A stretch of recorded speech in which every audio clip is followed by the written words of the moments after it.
I, 19F, am currently dealing with a situation that has completely changed my life. I need to give some background first so everyone can understand how things got to this point.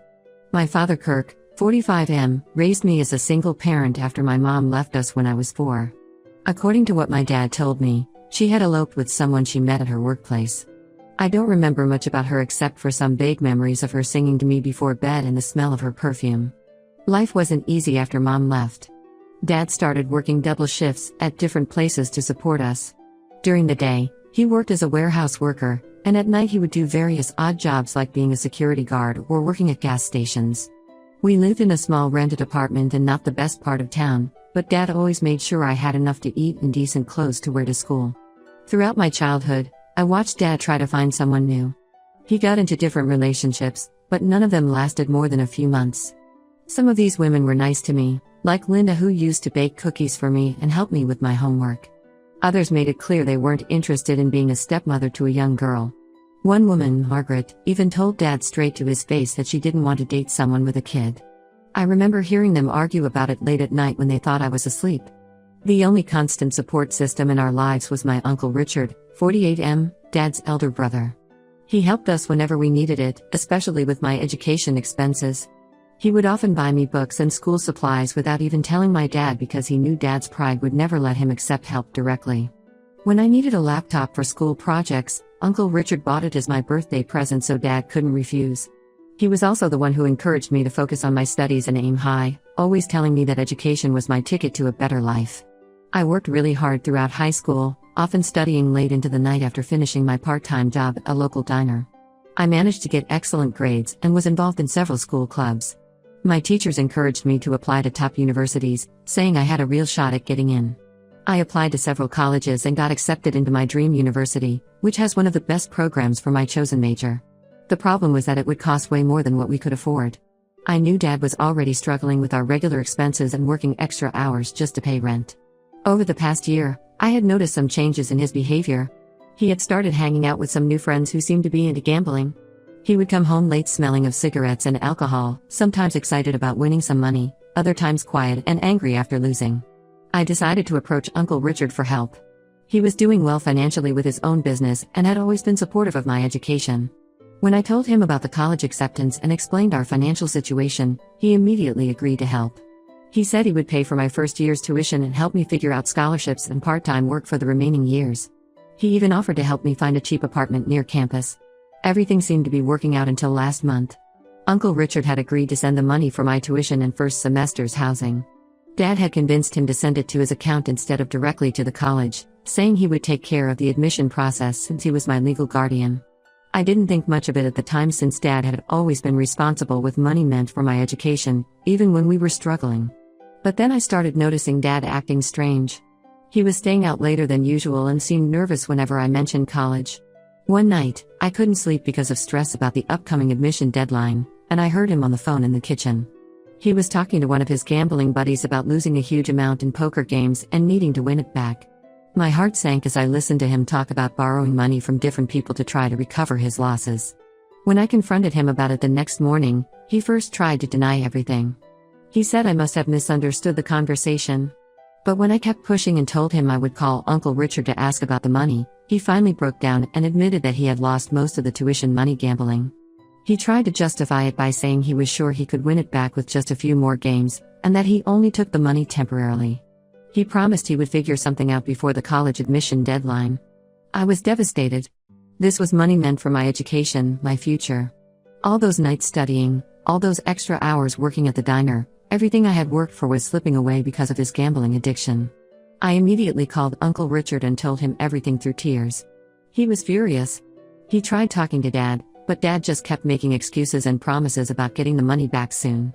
The worst part was that he didn't even seem to understand how badly he had betrayed my trust.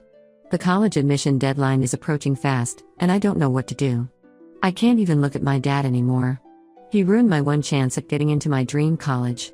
Uncle Richard has offered to let me stay with him until we figure something out, but I feel torn about leaving Dad. Even though he messed up badly, he's still the only parent who stayed with me. He did work hard to raise me alone, but this betrayal feels like too much to forgive. Right now I'm staying at my best friend Ashley's place because I couldn't bear to be in the same apartment as Dad. He keeps calling and texting, saying he's sorry and that he'll make it right, but I don't believe him anymore. He's already lost the money and I know he has no way to get it back in time for the admission deadline. Some of my friends say I'm being too harsh and should give him another chance since he raised me alone, but others understand why I feel so betrayed. Ida for considering leaving him and moving in with my uncle? Update 1. Hi everyone, it's been 2 weeks since my original post. A lot has happened since then, and I want to share everything that's going on. First, I want to thank everyone who offered advice and support. After reading your comments and thinking things through, I decided to move in with Uncle Richard temporarily while I figured out what to do about college. The day I went back to our apartment to pack my things was probably one of the hardest days of my life. Dad was at work, which made it easier. I didn't want another confrontation with him. Ashley came with me to help pack, and we started going through my room, sorting out what I needed to take. I had to get all my important documents, birth certificate, social security card, school records, and everything else I might need for college applications. I couldn't find some of my documents in my room, so I had to look in Dad's room. I felt weird going through his things, but I needed those papers. While searching through his closet, I found an old shoebox pushed far back on the top shelf. I probably wouldn't have even opened it, but it had my name written on it in my mom's handwriting. I recognized it from some old birthday cards I had kept. Inside that box, I found something that changed everything. There were dozens of letters from my mom, all dated within months after she left us. They were still sealed, never opened.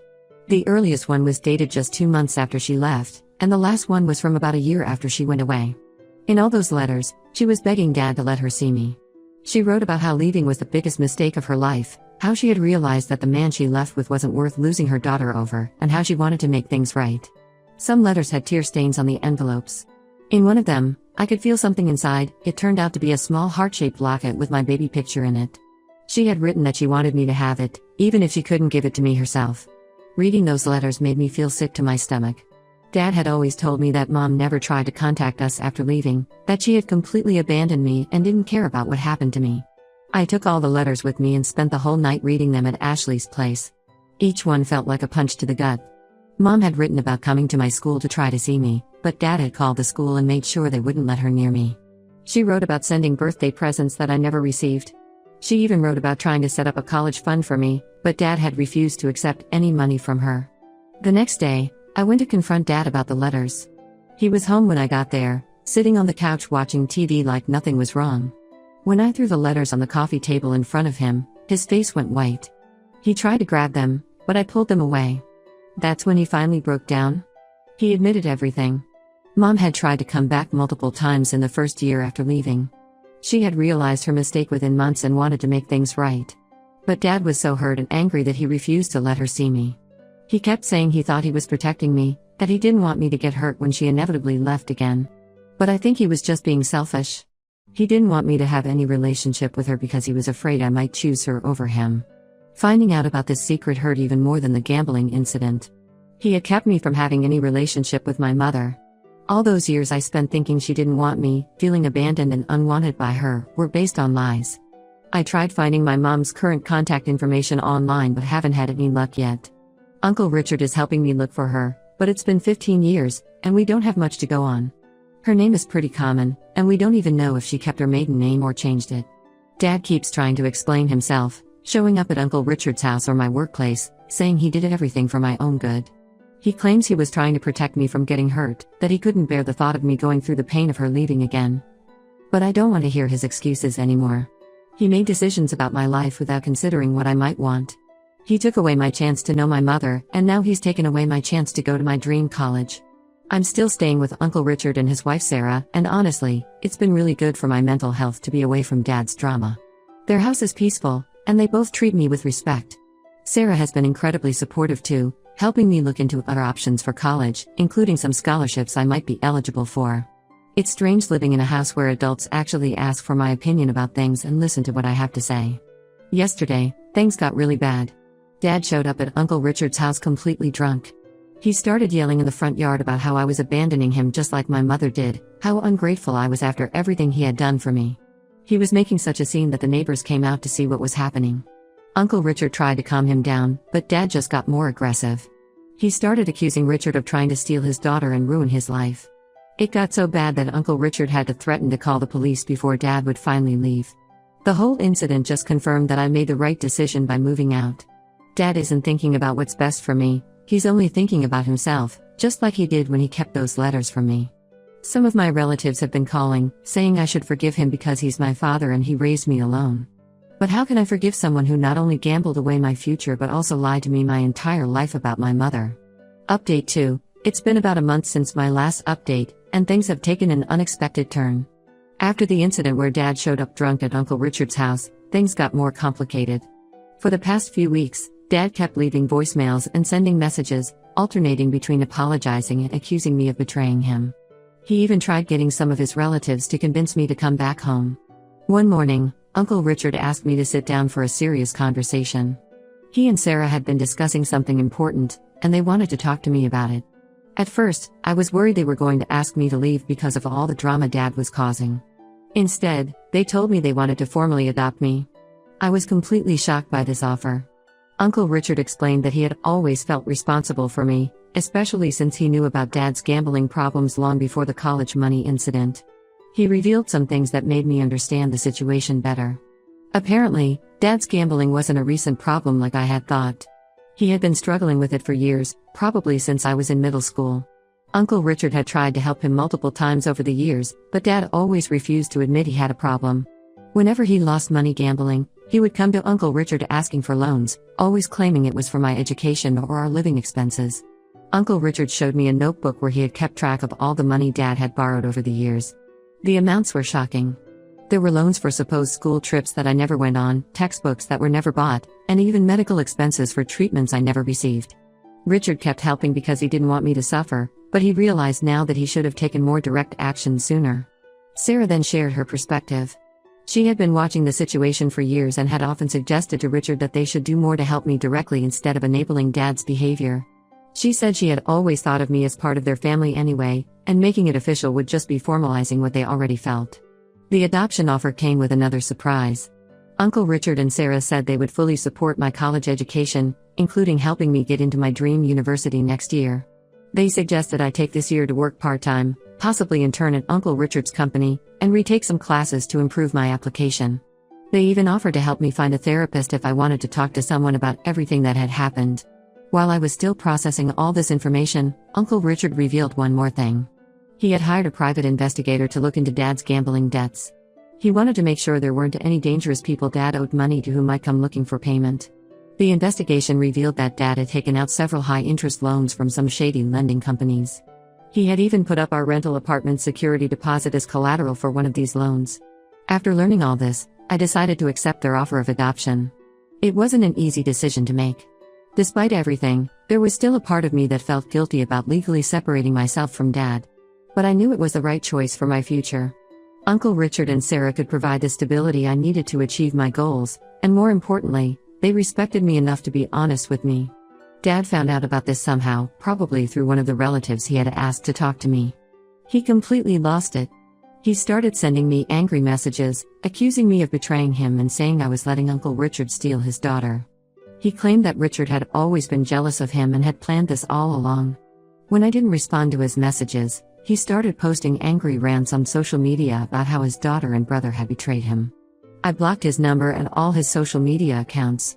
Uncle Richard's lawyer advised us to keep records of all his messages and posts in case we needed them for the adoption process or had to file for a restraining order. The lawyer also helped us start the adoption paperwork. Since I'm over 18, the process should be relatively straightforward, but we still need to go through all the legal steps. Right now, I'm trying to focus on my future instead of dwelling on the past. Uncle Richard and Sarah have shown me what a healthy family relationship looks like. They've been helping me research colleges and scholarships, and for the first time in a long time, I feel hopeful about my future. Update 3. Hi everyone, it's been 3 months since everything happened, and I wanted to give you all a final update. The adoption process is moving forward smoothly, mainly because I'm legally an adult and Dad hasn't tried to contest it. I've started taking some community college classes to boost my transcript for next year's college applications, and I'm maintaining a 4.0 GPA so far. Living with Uncle Richard and Sarah has shown me what a stable, supportive family environment feels like. They actually ask about my day and remember the details I tell them. When I mentioned being interested in economics, Uncle Richard brought home some books on financial markets and offered to let me intern at his company's finance department. Sarah has been teaching me how to drive, Something Dad always said he didn't have time for. The biggest news is that I finally managed to find my mom through social media. After weeks of searching and following different leads, I found her profile.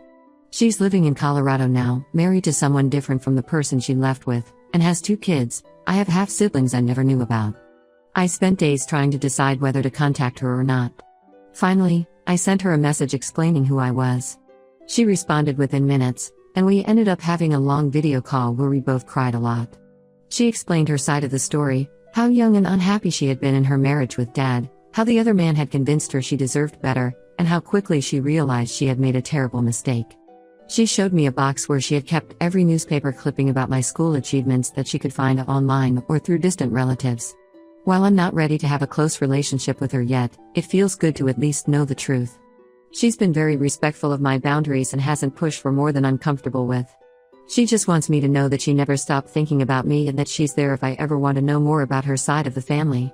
My half-siblings, who are 8 and 10, were excited to learn they had a big sister. Dad made one last attempt to reconcile last week. He showed up at my workplace, saying he had joined Gamblers Anonymous and was getting help. He looked better, more put together than the last time I saw him. He said he was 6 weeks sober and had started seeing a counselor about his gambling addiction. While I'm glad he's trying to get better, I told him it was too late to fix our relationship. He kept too many secrets, told too many lies, and betrayed my trust too many times.